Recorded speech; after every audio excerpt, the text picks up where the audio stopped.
Nandyal traffic police station ఎదుట AITUC ఆధ్వర్యంలో వాహనదారులు నిరసన కార్యక్రమం గురువారం నిర్వహించారు.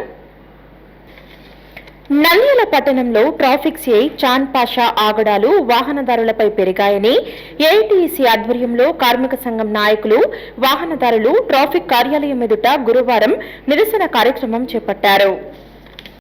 ప్రజలపై దాడులకు పాల్పడుతున్న ట్రాఫిక్ సిఐని వెంటనే సస్పెండ్ చేయాలి. ఆటో కార్మికులపై ప్రజలపై దాడులకు పాల్పడుతున్న ట్రాఫిక్ సిఐని వెంటనే సస్పెండ్ చేయాలి. వీధి విక్రయదారులపై దాడులకు పాల్పడుతున్న ట్రాఫిక్ ఆటో కార్మికుల ఐక్యత, ఆటో కార్మికుల ఐక్యత, ఆటో కార్మికుల ఐక్యత.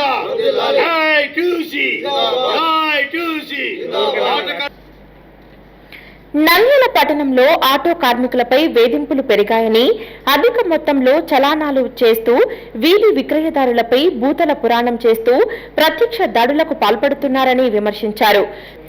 తూకం వేసే మిషన్లను రోడ్డుపై విసిరి పాడేస్తూ బైక్పై వెళుతున్న వారిని వేధింపులకు గురి చేస్తున్నారని, ఆటో కార్మికులకు 2000 రూపాయలు రుసుం వేస్తూ ఇబ్బందులకు గురి చేస్తున్నారని ఆగ్రహం వ్యక్తం చేశారు. ట్రాఫిక్ సిఐ చాంద్ పాషాను సస్పెండ్ చేయాలని డిమాండ్ చేశారు.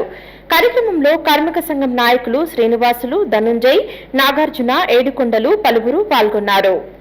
ట్రాఫిక్ సిఐ గారు ఎక్కడ పడితే అక్కడ ఆటో డ్రైవర్ల పైన ఫోటోలు కొట్టి 1500, 2000 వరకు చలానాలు వేస్తే ఏ విధంగా వాళ్ళు కడతారని కనీసం మానవత దృక్పథం కూడా ఆలోచన లేదని చెప్పి ప్రశ్నిస్తా ఉన్నాం. ప్రజల పైన ఈరోజు ఏ చట్టంలో లేకపోయినా ప్రజలు బైక్ పై వెళ్తున్న ప్రజల పైన ఎదురుగా పోయి బీగాలు ఆఫ్ చేసి బీగాలు గుంజుకొని మరి ఈరోజు చలానాలు వేస్తా ఉన్నారు. అదేవిధంగా గాంధీ చౌక్ లో ఉదయం లేచినప్పటి నుంచి సాయంత్రం వరకు మార్కెట్కి వచ్చేటువంటి ఆటో కార్మికుల పైన, ఉదయం టీ కొట్టు పెట్టుకునేటువంటి వారి పైన టిఫిన్ అంగలను కాళ్ళతో అన్ని ఎత్తేసేటువంటి పరిస్థితి. ఇన్ని దురాఘాతాలు జరుగుతూ ఉంటే ట్రాఫిక్ సిఐ చాంద్ పాషా గారి ఆగడాలు రోజు రోజు పెరిగిపోతా ఉంటే అసలు జిల్లా ఎస్పీ పోలీస్ యంత్రాంగం ఏం చేస్తా ఉన్నారని ప్రశ్నిస్తా ఉన్నాం. కలెక్టర్ గారు, మంత్రి గారు కనీసం ఈ విషయం పైన ఎందుకు ఆలోచన చేయడం లేదని చెప్పి కోరుతా ఉన్నాం.